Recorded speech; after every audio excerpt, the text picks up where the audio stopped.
All right, folks, I want to welcome our guest tonight. It's Daniel from Minnesota. Welcome to the show, man. Hey, what's up, Brian? Thanks for having me. Absolutely, man. I'm glad you're here. I know people got to hear your story with me reading it on story time, and now we have you here to tell it in person. So, for everybody in the audience, why don't you just take us back and tell us where you were, what you were doing, and what happened to you, man? Oh, so you want me to tell the story about what you read on Storytime? Let's start there, and then we can move into whatever you want to talk about. Sure. Now, again, I was young. Like I said, like you read in the story. My parents were divorced when I was young, so I lived back and forth between my mom and my dad. My dad was pretty much like the hub. He stayed in place where my mom went. If I got into it with my dad, I'd move with my mom or whatever. So at this time, it was in West Virginia, and it was early 80s, and I was roughly, maybe 9, 10 years old. And I don't remember the actual name of the town or the street or the road. um but it was around the Huntington area, the outlying areas of Huntington. And yeah, we just lived off this country on this country road, this windy country road, and in this house that had literally generations living in it. My great grandmother, my mom, my aunt, my uncle, their kids, and my younger brother and I.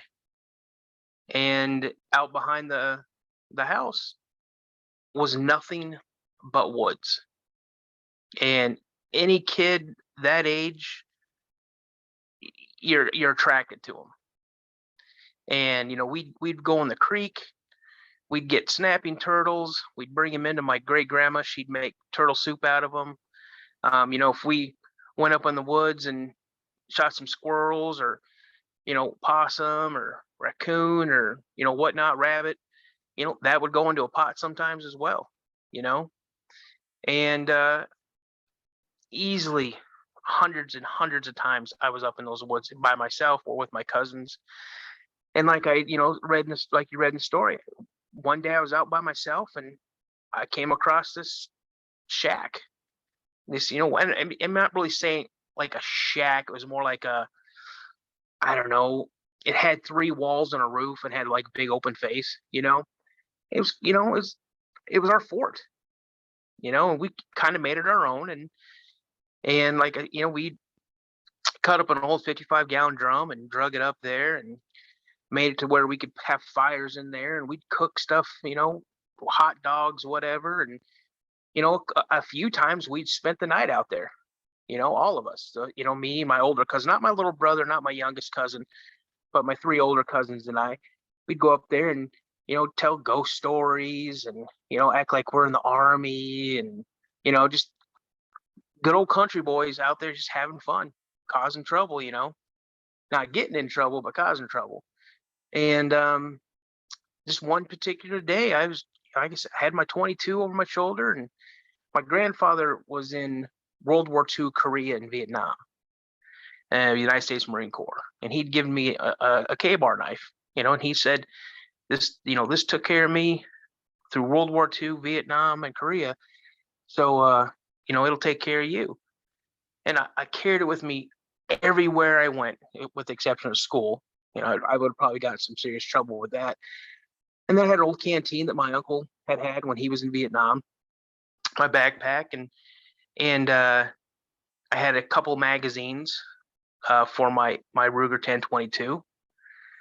And I just on a whim, I was just gonna go up there and hang out, just be by myself, have a good time. Started walking up the trail, and it wasn't a short walk. It was a good mile and a half maybe, up in the woods. And I'm probably, I don't know, 35, 40 minutes away, from it. I would say I wasn't really walking that long. I couldn't see my house or the backyard when I heard the first noise. And I'm like, kind of stopped in my tracks real quick. And I'm like, well, what was that? And, the noise came off to my right hand side. So I started picking up my pace and I started going. not really paying too much attention of it, you know, and I get pretty close. I'm getting up to where I can just see the back part of the shack, and I hear another loud crack, and it literally stopped me. And then all of a sudden, I hear someone. Like I said, it wasn't something; it was someone. You know, well, what do you call Sasquatch? You know, you don't call him George. You know, you can call him a thing if you want to. So yeah, maybe I'd been something, but I know whatever it was bipedal. It was moving up this part of the trail. The trail kind of wound up, had a couple straight areas. It wasn't super steep, but on the part where all this was coming from was a pretty steep. It was a pretty steep incline, and it was moving up that hill with no problem at all. Like it was really moving. And I'm like, okay. So I start going up, and that's when the smell hit me. And like I said, I'm like, holy crap, and there's a mess of skunks up here. They're having a good time. Something's going on. And then you taste it. And it's funny. It's as I'm talking to you, it takes me back. I get that taste in my mouth. It's a sour, bitter. It's just like you woke up with dragon breath. It's the worst dragon breath you've ever had. And for some reason, you could feel something in the air. Like you just felt it. And then all of a sudden, I noticed there was no birds chirping. There was no rustling in the leaves like you hear squirrels going through or whatever. It just did not feel right.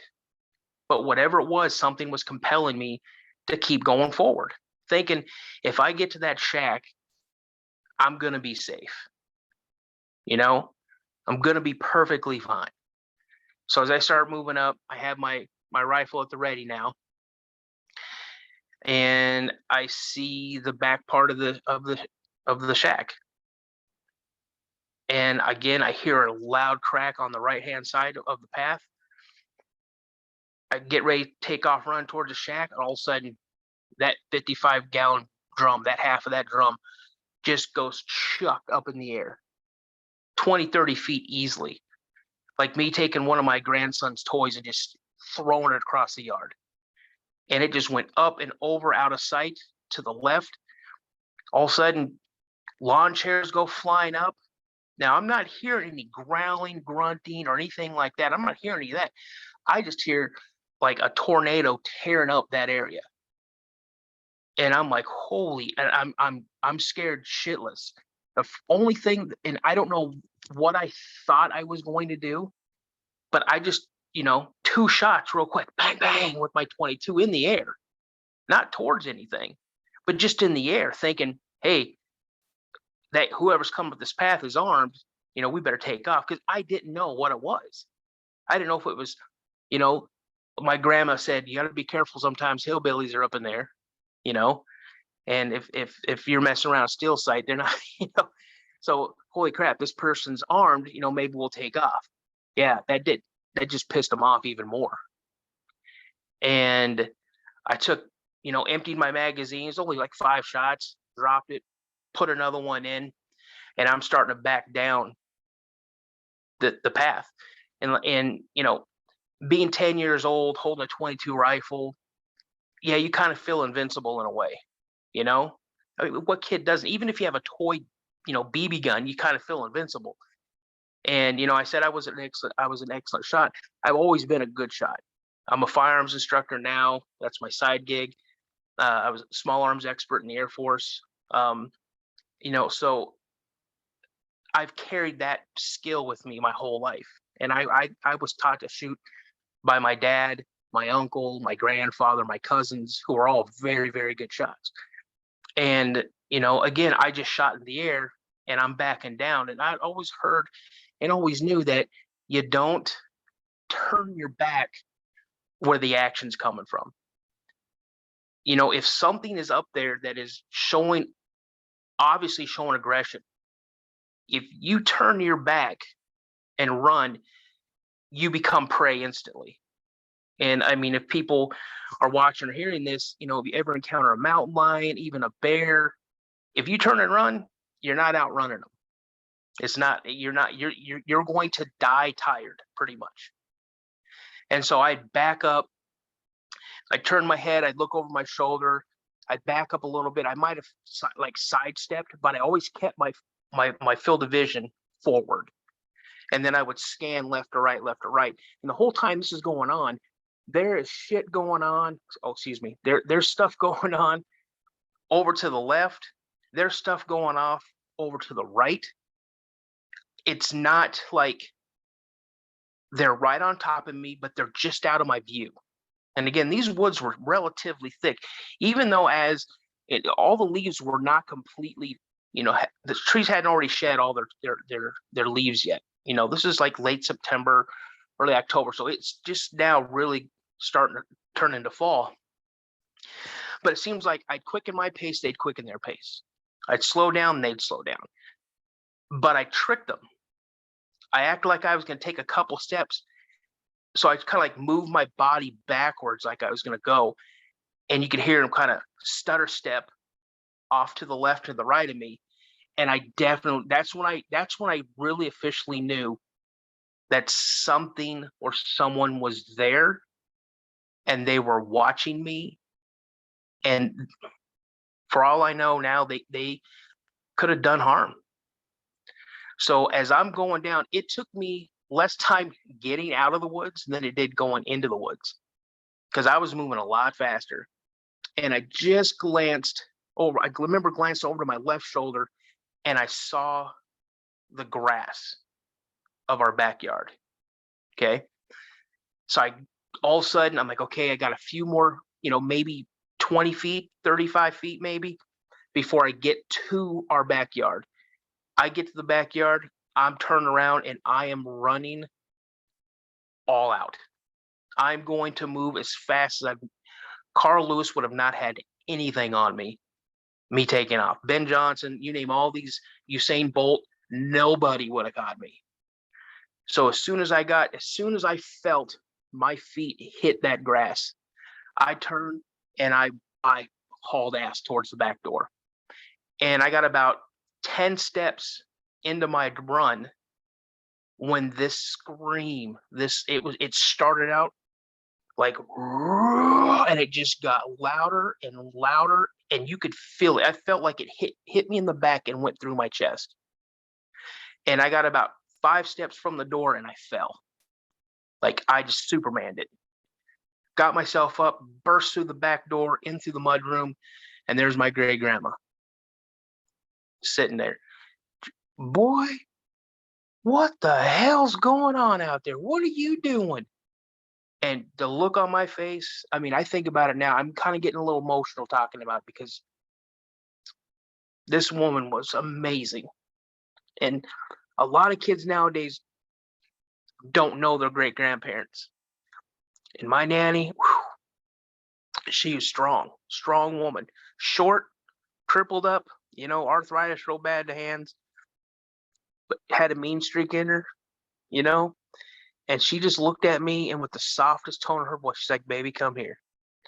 And she just embraced me, and I just lost it. I just started crying. I go, Grandma, he was after me. He almost got me. Nanny, I don't know what happened. I don't know what it was. She's like, oh, baby, you need to calm down now.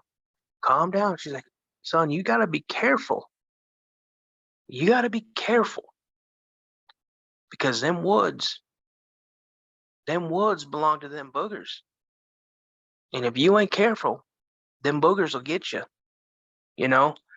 And I didn't know what she was talking about, boogers, because ever since I was in elementary school, so I was like 10 years old in 82. So I don't know what grade I'd been, maybe 3rd grade. But, everybody else is going and getting all these books, these little chapter books now, or I wasn't into that type of stuff. I was into sharks and snakes and spiders and Bigfoot. And in all these books that I would read and things I didn't understand, I would look up in a dictionary or an encyclopedia. I didn't understand. I never heard the term booger. And that's what she was talking about. My grandma, I think my nanny lived to be almost 90 something years old. And that woman had a lot of knowledge. And I've only known her to live two places, West Virginia and Florida. And in her lifetime, I know she has seen a lot of things. She's done a lot of things. She was an amazing woman. And I want to say, 2 weeks after that incident, I came downstairs, went into the kitchen to get a glass of water, and I look out the window, and there's my nan. She's standing out at the edge of the woods, like at the foot of that path. And I'm like, what is she doing? And like I said, she's a short statured woman, really skinny, really frail looking, and she had her arthritis hand, balled up in a fist, and she's out there just doing this with her fist, and she's pointing up at the woods, and like she's giving someone the business. And so I kind of open up the back door, and I'm gonna holler at her. I'm like, Nanny, what are you doing? But I hear her say, "You damn bastards! You scared my little boy. You better leave my family, get out of here. You leave my family alone. Y'all need to get up out of here. He wasn't gonna do you no harm. He's just up there playing in the woods like a little boy's gonna do." And when I fell into her arms, that was the last day I'd ever gone up in those woods to any depth into the woods. I might have gone maybe a little ways into the woods, but I never went back to that fort. I didn't, and I would hear sometimes. I'd have my window open because we slept on the second floor. You could hear grunting. You'd hear some hollerings. Tree breaks, knocks, and the one thing, again, growing up in that area, you listen, you pay attention to what's going on around you. And so what a crow sounds like. What a buck snort sounds like. What a fox or bobcat sounds like. What an owl sounds like. And I remember a couple of nights, and not in a row, just sporadic nights, where I heard this owl, and it sounded like he had bronchitis. I mean, it was a sickly sound, and I was like, ooh, ooh, ooh, or something. And I'm like, man, close my window, put my head under the covers, and it just not play any games, because I knew beyond the shadow of a doubt, whenever we were out in that yard or we made it known we were home, they were at the edge watching. They were watching us. So, that's like my very first, I want to say, terrifying Bigfoot encounter. I've had probably 5 other encounters of Bigfoot. That one scared me the most. There was one other one that kind of scared me a little bit, but the other ones really didn't, So, but yeah, that's that story. Well, I appreciate you sharing it because it's just not the same as me reading it, right? You were the experiencer, so it's definitely nice to hear it in your words. And I know in retrospect and looking back and hearing you tell your story, even when I read it, I thought your nanny knew more than maybe what she was letting on, because she clearly knew these things existed, right? Because she's out there shaking her fist and pissed off at them because they scared you. I guess my question is that something, did you guys ever talk about it as a family? Did you ever talk to her when you were older and ask her what she knew or what knowledge she had about those things? No, I really wish I would have. I mean, looking back now, like you said, retrospect, I wish I really would have sat down and talked more with my nanny, just about anything. Um, she was living history, you know. But with that whole incident, as far as I know, I'm the only one that ever experienced anything like that. I don't know. I'm pretty sure she knew something. I mean, your average person is just going to say, those woods belong to the Boogers or the wood Boogers, or they know something, you know. So I'm sure she knew something, but I wish I would have. My great grandma passed away maybe a year or so after that happened. I was living with my dad at the time when she'd passed away, so yeah, that was a huge loss to the family.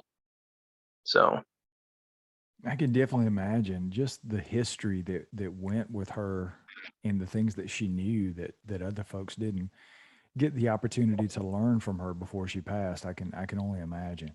So what other experiences have you had that you can share?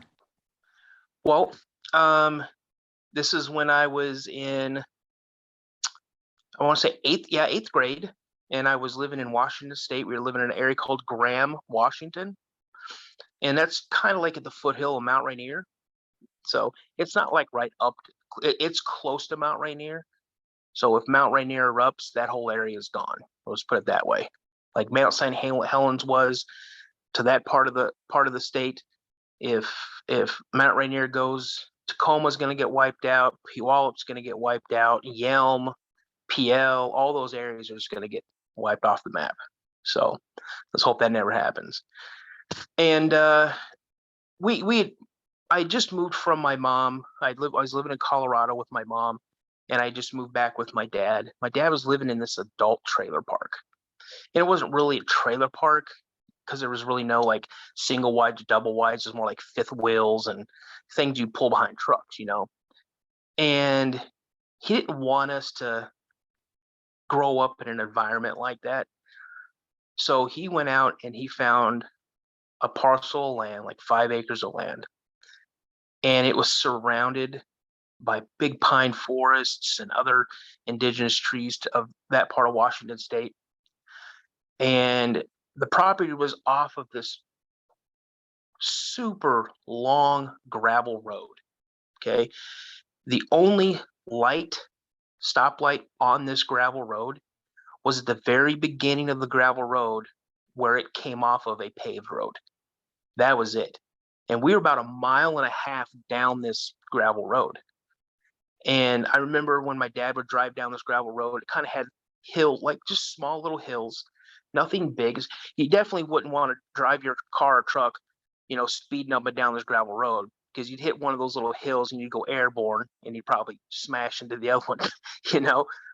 But there were a couple of little driveways off of this gravel road. So we had neighbors, but you very rarely saw your neighbors. If you went out walking around in the woods, you might come across and just accidentally walk into their property. Okay. So this is a very undeveloped area.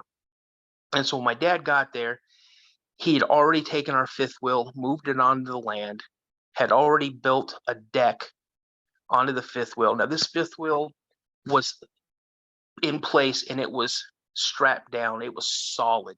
I mean, this thing was not going to move.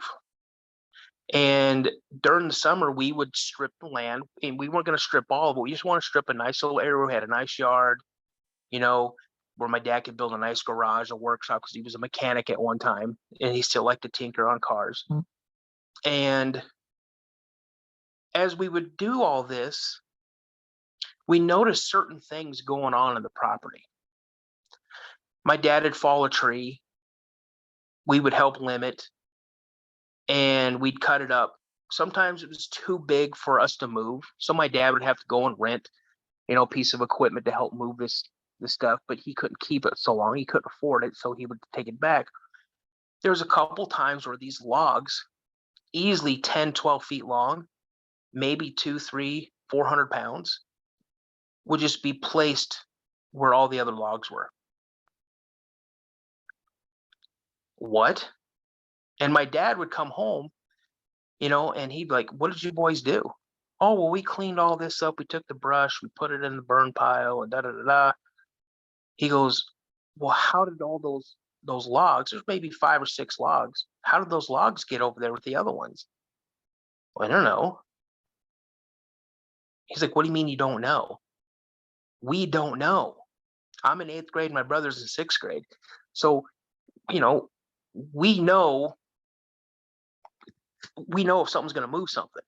We're not trying to make up a story. And he goes, okay, well, he just kind of nothing.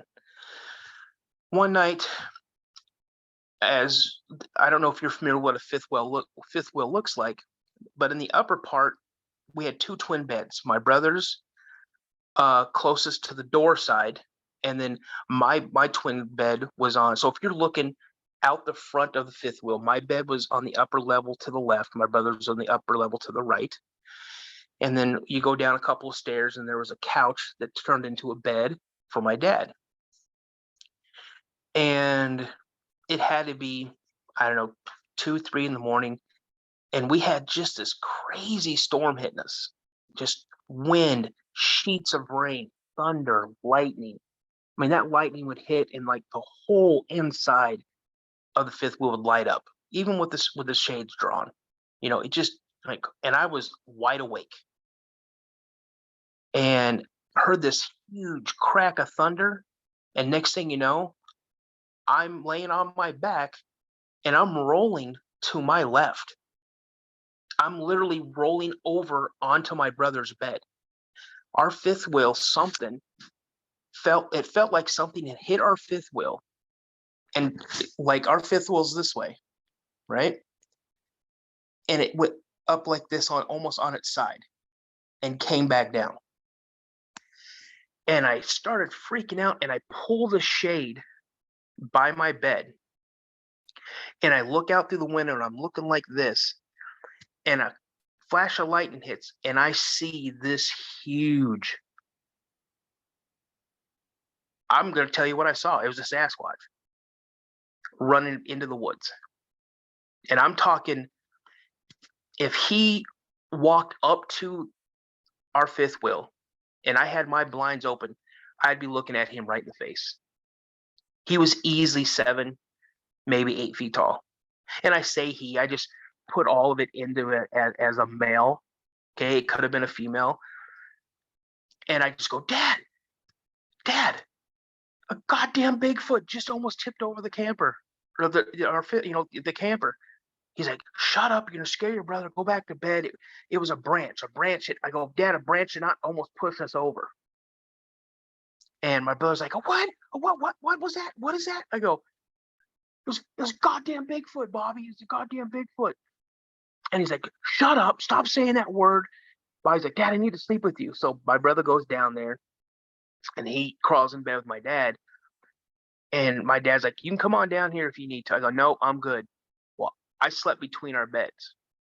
And all our beds were mattresses. That's all they were. And I laid on that floor between our mattresses and just covered up the whole, and I did not sleep for the rest of the night. So we get up in the morning, my brother's sound asleep. I hear my dad moving around, making coffee. Well, I jump up. First thing I do is I jump up. I'm in my pajama bottoms. I put my boots on and I go outside. I'm going to see if I can see some tracks because I know what I saw. And I couldn't get out the door fast enough and my dad's right behind me. So we go on the side of the camper and you could see probably about maybe I'm 5'10". So where my head would be now at 5'10", you could see where something had ran and with all their force, like they hit the camper and tried to push it over because there was a huge dent on this camper. I mean, just huge. And I go, Dad, what did that? And my dad goes, that's a branch. A branch did that. I go, Dad, he goes, shut up. That's a branch. I go, Dad, that's not a branch. He goes, Daniel, a branch. And Bobby comes out. He goes, what are you guys talking about? And my dad goes, oh, well, a big old branch hit the camper. Well, my nickname's Tony. My middle name's Anthony. So my brother goes, oh, Tony said it was a goddamn Bigfoot. He's like, don't say that word. And it was a branch. And my dad looked at me and he pinched me. And he goes, what was that? I go, it was a branch, right? There's no branch laying around. There's no branch. So my dad's like, okay, all right. So we just go about our business. Now, mind you, when he hit the camper went almost on its side. There were those big cement blocks that some of them were cracked. Some of them were they were all perfectly level and lined up. Some of them were kind of askew. So here's the thing. People are gonna hear me telling you the story. They can believe me or not. I was in 8th grade. I know what I saw. I like to think I was an aficionado on Bigfoot because I read everything I possibly could. So what I read, I identified what I saw. Okay. So about, I don't know, a month after that, through that time, we continued to clean the land. My dad started getting a foundation built because we're going to build an frame home, really nice. He just wanted something for us. And we were in Tacoma, Washington at the time, visiting a family. Okay. And we're coming home later that night. It was probably midnight, 1 o'clock in the morning. And as we turn on to the gravel road, my dad, had his lights, and my dad went down the road, went up one of the little hills. As he's coming back down the backside, I catch eye shine on the passenger side of the car, about, I don't know, maybe 75 yards ahead of us. And I'm like, Dad, slow down, turn your brights on. I think there's a deer up there. Okay. Now, reading, you didn't know that I thought that it was a deer. Okay. What I saw were red eyes. And I'm thinking, okay, that's a deer. And I'm like, Dad, turn your brights on. I think there's a deer up there in the road, or there are some deer, right? I don't want to run it out and hit in the car or whatever.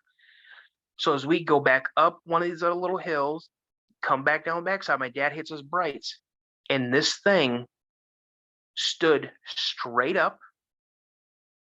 I could tell it was a female. She had like a dark ash gray hair. And when she turned, she couldn't, people say, oh, they turn their head. She didn't turn her head. She turned at her waist and faced us. That's how I knew she was a female. And she just looked, and my dad slowed down, and like 2 steps backwards, she was into the woods. And I said, Dad, don't go slow. Don't go slow. And he picked up his pace a little bit. And as we're going, my dad I thought it was really cool. He had these new fog lights on his car. And he had those on so you could see off to the side of the road a little bit. As we're driving by, I look, kind of peek up over the car door out the window, because I'm struck down into the seat now. Okay. And I look, and I see her looking at me. I see her face so vividly. I watch her eyes blink twice as we drive by. Maybe 25 feet, 30 feet was our driveway. My dad pulled in. He couldn't get the car in park fast enough. I was already out of the car and trying to get into our camper. Found my key, because I was a latchkey kid, put it in there, ran right back into the bathroom, closed the bathroom door. I wasn't coming out. I hear my dad coming in. He's carrying my little brother. My little brother is sleeping. He puts him to bed. He goes, Daniel, where are you? I'm in the bathroom. I'm in the bathroom. Hear my dad shut the door. I hear him lock it. And he comes back. He's like, let me in. He's like, what did you see? I go, what did you see? He goes, did you see what I saw? I go, Dad, did you see her? He's like, yep, I saw her. I'm like, Dad, what are we going to do? He's like, don't worry about it. Just don't do anything stupid. Just right. I go, Dad, that was a Bigfoot. He's like, we're just going to go to bed. I go, Dad, no, they're out there and they know we're home, And he's like, just, okay, lay on the couch. I'll be right back. I go, where are you going? He's like, don't worry about it. So my dad starts going up in the cupboards and he's pulling like oranges, grapefruit, banana, apples, carrots. I mean, he's pulling a lot of produce out. Okay. Then he goes into the refrigerator. He'd been thawing a huge like deer steak that he had shot earlier in the year or last year, and he was thawing it out, and we were going to have that for supper the next night, and it was completely thawed out. And I go, well, what are you doing? He's like, just hold on. So then he goes out, gets his flashlight, goes into the back of our truck that we had parked on the land, and he pulls out this like this metal plate. Okay. Now on this deck, my dad had a huge pole, like a 10-foot long pole, 10-foot high pole, that he wanted to put a bird feeder on there. And so the plate that he had it was like a base, and it had like a little thing where you could fit over that pole, so it would just sit up there perfectly, like a sheath almost, right? And so he goes and he gets a ladder, puts it up next to the pole, puts that plate on because that's where he's going to put the feeder on top of that. Went back in the house, got all the produce, the steak, everything, put it all up on top of this pole. Then comes back in and he's rummaging around in one of our like he's like toolboxes or whatever he had, and he found some like axle grease or something. And I go, what are you doing with that? He goes, well, I'm putting it on the pole because I don't want anything getting what I'm putting up there. I go, what do you mean? You mean like raccoons? He's like, yeah, I don't want any raccoons climbing up there and grabbing that stuff. Okay. Why I thought raccoons, I don't know. But for some reason, when he goes, yeah, raccoons, that kind of totally put me at ease. Like, I'm like, oh, okay. I'm not even thinking about the Sasquatch I just saw, 10 minutes earlier. I'm thinking now those damn trash pandas are going to steal climb up this pole and steal this food. That's what I'm worried about. Right.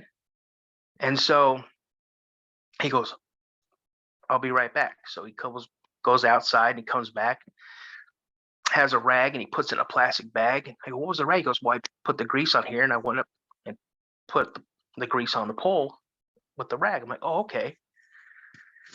So he was like, all right, I'm gonna have a cigarette. You just hang out here, son. Everything's gonna be okay. Just don't worry about it. I'm like, okay.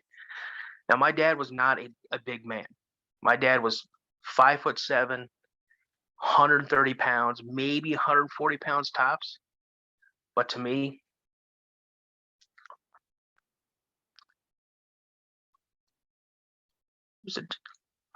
he was a giant, And I saw something in him that night. And I completely trusted him. Every single fear that I had was gone. Right? And I hear my dad, because I'm nosy, So I kind of open the window a little bit and I'm listening, and I pull the curtain back a little bit. He takes a drag off his cigarette, and he goes, I know you've been here for a long time. He goes, oh, I've seen you. And which one of you bastards hit my house? I don't appreciate it. I'm just trying to make a place for me and my boys here. We're not meaning you guys any harm. And if what we're doing, clearing this land, is bothering you, I know it's hard for you to communicate with us. I'm sorry. But this is my land. And I'm just trying to build a home for us. You're more than welcome here. Up there, that's for you. This is my offering to you. Leave us alone. Don't harm my boys. I'll put stuff up there every now and again. Even my boys may put stuff up there. Just don't hurt them. Don't hurt me. Don't wreck what we have. We don't want any trouble. Because if you hurt one of my boys, I'm not going to stop coming after you. And he let it be. And he came in. I go, what are you talking to? And he's like, I told you to go to bed. you know? He's like, oh, no, I was just saying a prayer. I was like, oh, okay. And I'm like, wait a minute. My dad, I don't remember my dad going to church a day in his life. So, okay. So later on, a couple hours later, I hear something. I'm not going to sleep, but I hear something. And what I hear is a footstep coming up on the porch, up on the deck my dad had built. And you could tell it was heavy because every board creaked. Just, I can't make the sound, but you know the sound I'm talking about, right? And then you heard like, ooh, like a grunt, almost like a gorilla, like, ooh, ooh, you know. And then you heard kind of like a little bit of chattering. Now I'm not saying I didn't hear like the samurai chatter, I didn't hear anything like that, but you definitely heard, like grumbling, and so there was some type of communication, right? And I'm like, what's going on? I look over at my dad. My dad's eyes are wide open, and he's like, tell me to be quiet. And I go, Dad, there's one out there. And he's like, there's more out there. And I'm like, what do you mean? What do you mean there's more? He goes, there's at least 4 out there. Because he could hear everything that's going on. And I'm like, what the heck? Now, why I think my dad was so observant in hearing all those things, my dad was in Vietnam. My dad was a tunnel rat. He was an EOD specialist. He spent a lot of time in the jungle. And you just pick up on things that just don't sound right. You know what sounds to expect around your land. And he was listening for tones. He could tell that one was maybe bigger than the other by the way the stepping was, how much the boards creaked. So we laid there, and this went on for probably, honestly, maybe 10 minutes, but it felt like an hour. And the next thing I know, the sun's coming up. I see the sun kind of shining in. And now I'm super excited. I'm like, what happened? My brother's still asleep up in his bed. My dad is sitting on the edge of the bed because I slept with my dad. I was so just out of my mind. And he got up, put his boots on, and I pushed my way through the door. And I ran over to the pole, and I could see where something had ran its finger or fingers down the pole. And I'm like, Dad, they touched it. They touched it.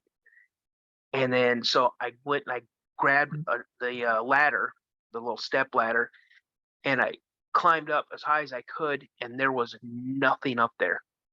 It was all gone.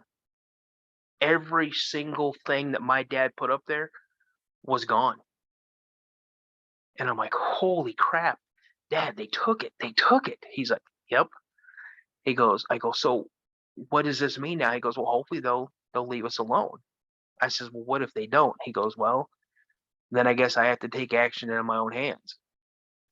So from time to time, like me and my brother, we would go out and we'd pick huckleberries and blackberries and salmon berries, and we'd catch fish. And my brother's like, I don't like to eat the fish. I go, well, we're not gonna eat it. We're gonna give it to him. He's like, who are we gonna give him to who?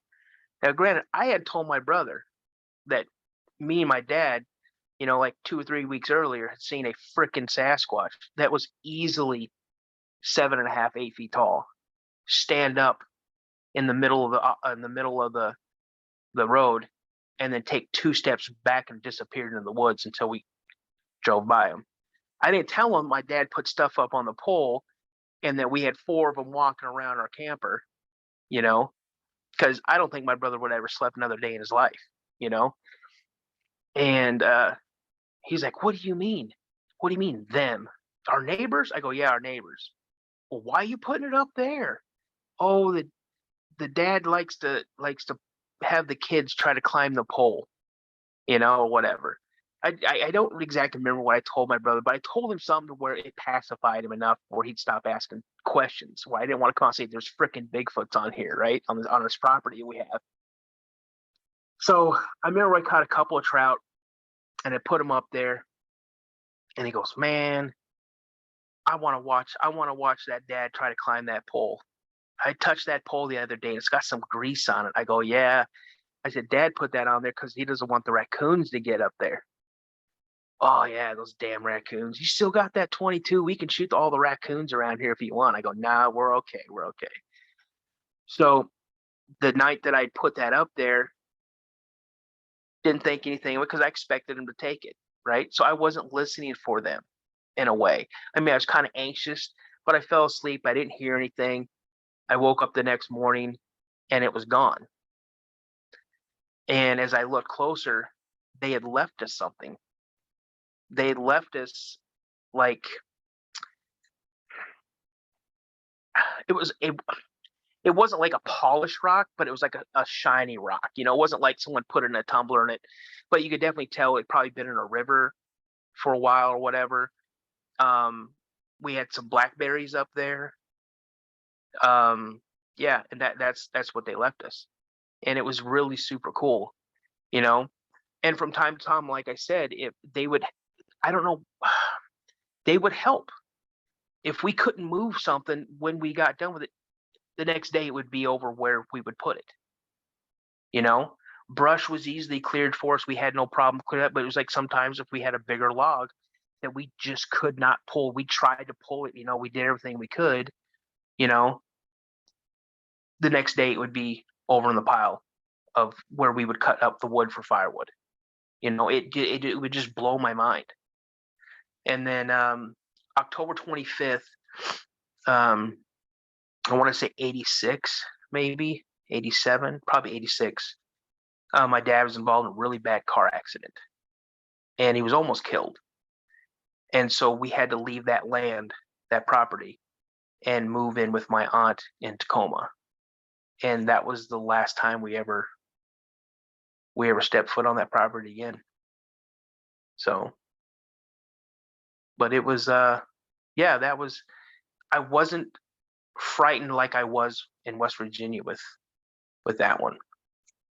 So, I've always found it interesting because people have told me stories similar to that where there's this gift exchange and this symbiotic relationship almost with the Sasquatch. And I've always found that very interesting that, you know, I go back and forth with what these things are. I don't think anybody really knows, but I've always thought that there was some sort of relic hominoid, and there's got to be an intelligence there with this animal. And I've talked to people in the past, and I'll be frank, you know, I've interviewed people earlier on in the show back 4 or 5 episodes in that told me stories similar to what you're telling me, and I thought they were just full of shit, frankly. And well, the more I've talked to people and the more that I've done these interviews and people describe similar things to what you're saying, my mind has totally opened up to the fact that these things may be way more than what we think they are, because similar people in different parts of the country are having very similar encounters with what you just described. And I don't know what to make of that. Obviously, I don't think anybody knows what these things are, but the more I hear those stories like you're telling me, the more I have to open my mind up and say, they may be even more than I thought they were in the beginning when I started this journey. So stories like that to me are some of the most compelling things that I can hear, because it goes beyond that. Hey, I'm a hunter in the woods and I came up on this thing and it was a 2 or 3 second sighting and then it was gone. And I think those are important as well. But what you're telling me and what you're describing with the gifting back and forth and the relationship that your dad seemed to develop with him is amazing to me. And well, his relationship goes beyond that. And the reason I say is my dad was raised, he was born in Oregon and he was raised in Alaska. Okay. And I remember him telling me stories of the Kushtaka. Now, the Kushtaka is a shape changer. It is half otter, half man.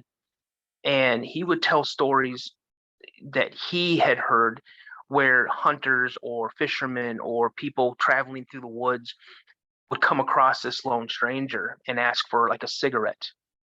And my dad said he knew people who'd never smoked a day in their life would always carry a pack of cigarettes with them, because if they're supposed to be like mischievous or something like that. Now, I don't know too much about the Kushtaka, and when I remember my dad first telling me that, I started laughing. Oh, half otter, half man. Ooh, that's scary. But he goes, the way that the native chiefs and elders would tell these stories and these encounters of the Kushtaka, they were terrifying because they weren't always happy-go-lucky. And my dad also told me, my dad passed away in 2014. To the day he died, my dad was a firm believer of werewolves. People, and again, dogman, werewolves, I think it's one and the same. Okay, that's me. People, oh no, they're two different. Okay, that's what you believe. My dad told me a story. He was up in Alaska. It was right before he went into the military, and he was hunting. And he was tracking a herd of elk, and he was up on this draw, and he was looking across to another one, watching the herd of elk. And he was scoped in on him, and he was getting ready to get up and move when something came from his left on the same draw the elk were on, came running by. So he kind of focused in on it, put his scope on it, and he said it was the biggest, blackest wolf he had ever seen in his life. And he kept his scope on it and was watching it, and it stopped. It stood up on two legs, put one hand up on a tree, sniffed the air, looked around, looked right into his scope,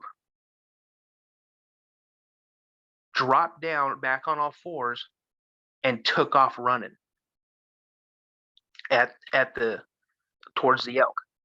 Got up on the top of the draw, stood up again, turned around, looked back at my dad, and then on two legs started running up over the backside of the draw. My dad said he could not get up fast enough and get the hell out of there. And to the day that my dad passed away, he was a firm believer that there are werewolves.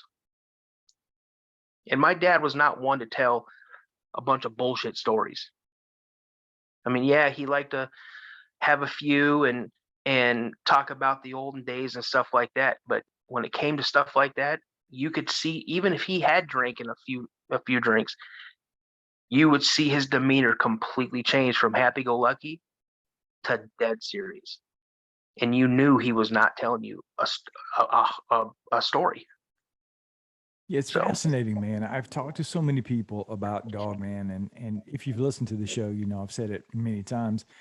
I just don't know what box to check with the Dogman, but Mm, people are having these encounters. People are seeing something that just doesn't make sense, and I don't know what it is, but it's clearly something. It's the phenomenon is real, right? We can all oh, agree on it that. is. The phenomenon is real. What these things are is totally up for debate, obviously, but the phenomenon itself exists and people are seeing things. And conversations like this, I'll leave this and think, well, I've got to re-examine Dogman, because every time I hear a story about it from a credible source, it just adds that one layer of credibility that wasn't there for me. And who knows? You know, I think there's a lot of different things that we've got to discover in this world. And I think the interdimensional thing is possible, you know, with a lot of these cryptids and things that people are seeing. And I don't know, but every conversation just pushes me further into that unknown territory, and I love it, man. I love these kind of conversations, and I really appreciate you coming on and sharing those stories. I Sure. know some of those are very personal for you, and it's always personal when family's involved, but it seems like to me that you had some really good experiences and maybe even some bonding that it created with you and your dad and these things. And I think that's a phenomenal thing that you don't often get to hear with these kind of stories. And I think that's a really neat twist on your story was the fact that you got to experience it with your dad, and I think that's an awesome thing, man. Yeah, I really appreciate that. But my experiences aren't just with Bigfoot. I've had paranormal experiences. I've actually physically been touched. I've actually been pulled out of my bed. I've only had one UFO experience that I would consider a UFO. Um, but mostly, I mean, I've experienced doppelganger. So I mean, I don't know how long you want to interview me. I mean, if you want to do another one some other time, if you want me to kind of send you an email with kind of just some bits and pieces of what it is, being in the military, places where I was stationed. I was stationed in Germany, had some very strange experiences in Germany, FE Warren Air Force Base in Cheyenne, Wyoming. Some very spooky, odd things going on at FE Warren Air Force. It's considered one of the hottest places in North America, I'd say. Yeah, just stuff that's happened in my house. My little brother passed away in 2016, and then my mom shortly after that in 2017. Um, I've seen my little brother in my house. My little brother's never physically been here. Um, you know, um, yeah. So it's the things I've experienced here. I've been scratched. Um, Someone sat on my bed. I could feel someone sit on my bed. I could feel someone rub their hands across my feet.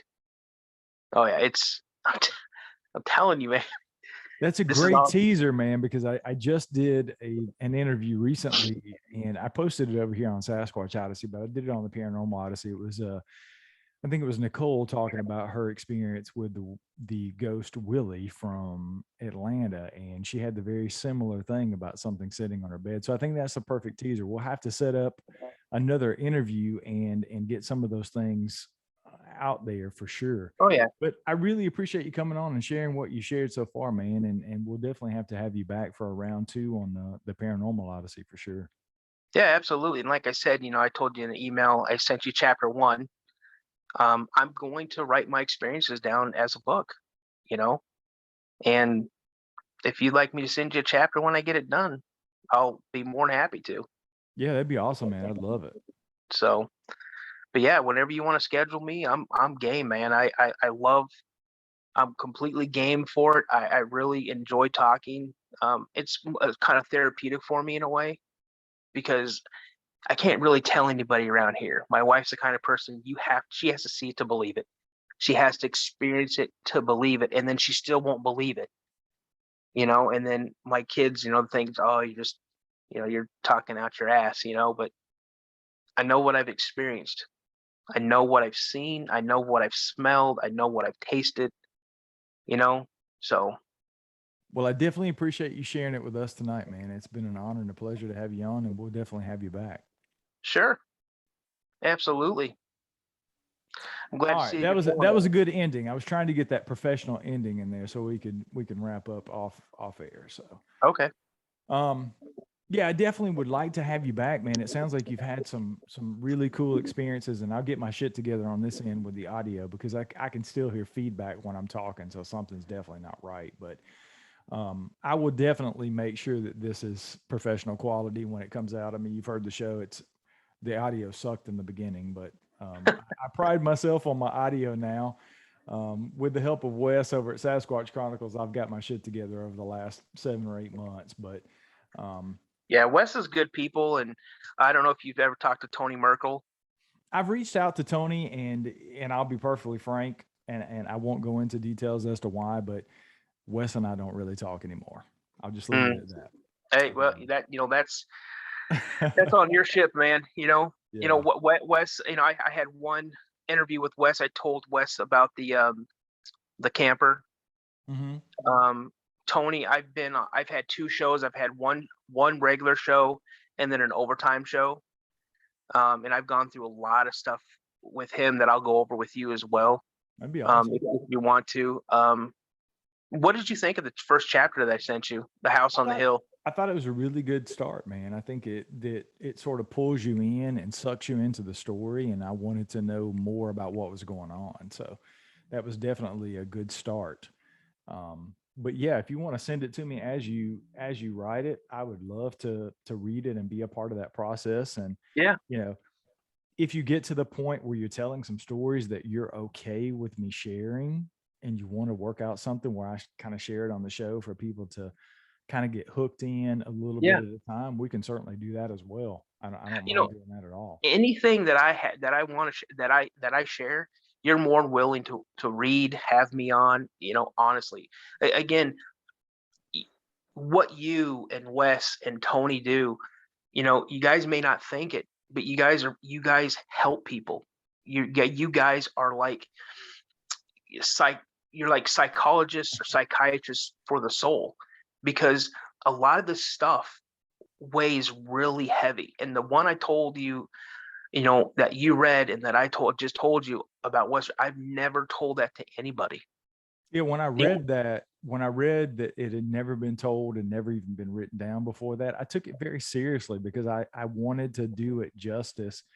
And that's why I was a little nervous about reading. And then I knew that Danny was scheduling to have you on the show to actually talk about it a little bit. And I was like, God, I feel this extra layer of I want to do it justice, and I want him to know that I take his story very seriously. And I felt the story when I read it, and I was like, oh my God, Yeah. I've got to share this with people, man. Because and I appreciate the kind words, because it is that sort of, you get caught up in doing the show and people think that, I get attacked all the time. And you've probably heard me talk a little bit about it on the show. There's a diehard group of probably 7 or 8 guys that just hate me for doing my show because they think that I've stolen Wes's show from him. Oh yeah, I saw a post like that on the fan page for Sasquatch Chronicles. That's what brought me to your page. Really? And oh yeah, and here's my thing: you've got all these people out there that think they're just the end all be all, the know it all of everything there is. And I could easily come up here and just feed you a line of shit and say it really happened, just like anybody else could. Mm-hmm. What do I have to gain? I'm not looking to be put on, 60 Minutes. I'm not looking to be put on CNN.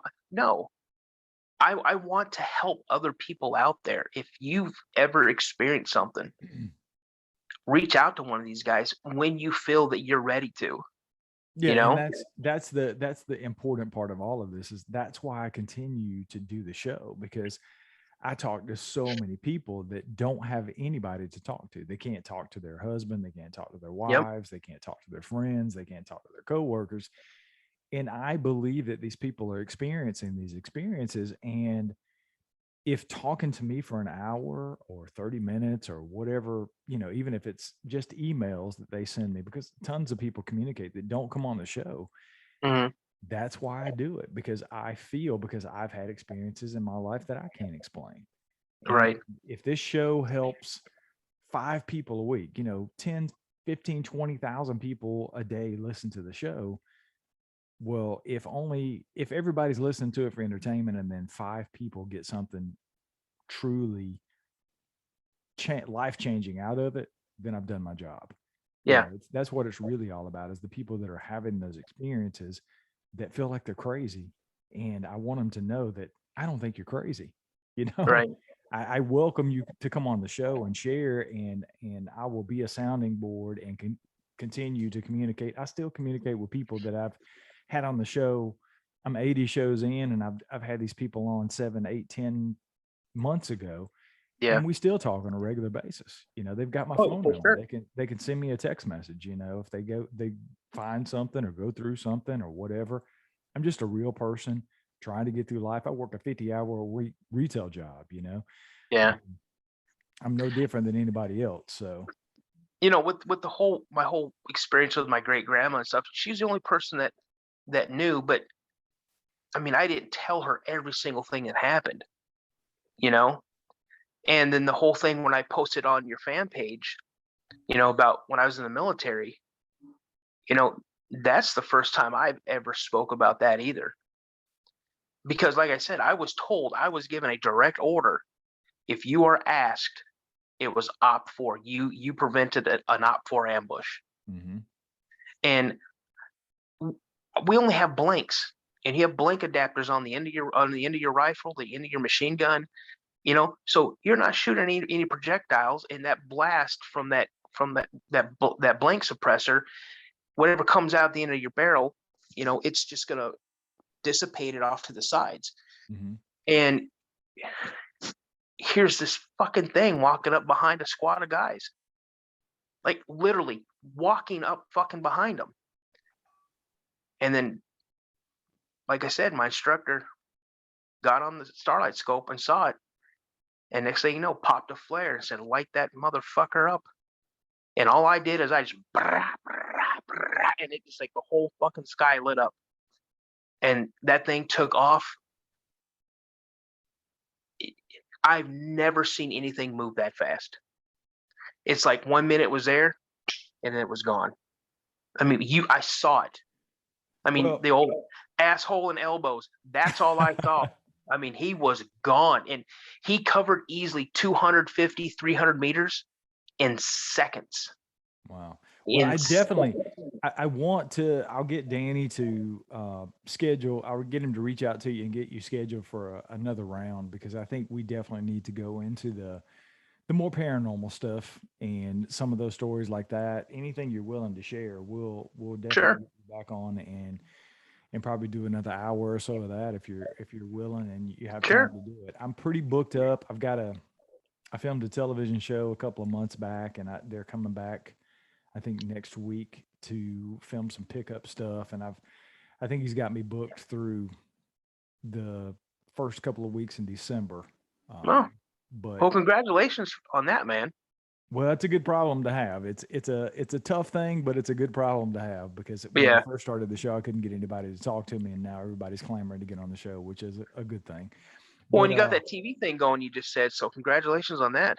Yeah, I appreciate that. But yeah, I'll have him reach out to you and try to figure out scheduling. I'll tell him I'd like to get it done. I don't know if I have anything it's November 1st. I don't know if I have anything this month, but if he can get you like the first week, or find a place for you to go in the first couple of weeks of December, I'd like to do both and then be able to put the shows out back to back. Yeah, sure. Not a problem, man. And like I said, I'll send you as I write, I'll send you. And if there's anything that you want to read, just, hey, can I read this? Sure. Hey, can you come on the show and talk about this? Hey, I got you. Like I said, I like telling it. I like it getting out there. It's not something that I go around, hey, listen, I got a story. You want to hear it? I just don't, but if someone wants to listen, or someone will bring something up, I'm like, oh yeah, so you're a believer? Oh yeah, 100% I'm a believer. Oh, well, I got something to tell you, so. Sounds good, man. Well, I would definitely have him. He'll probably reach out to you tomorrow via email, and we'll try to go ahead and get you scheduled before it books up for December. Sure. Awesome. Like, Brian, it was great, man. I'm going on vacation tomorrow, so it's great talking to you. And I hope, like I said, I'll shoot you some more emails and tell Danny I said thanks for all the communication between us. Awesome. Will do, man. You have a good night. All right, buddy. You too. Thanks. Be safe. All right. You too. Bye. Yep. Bye.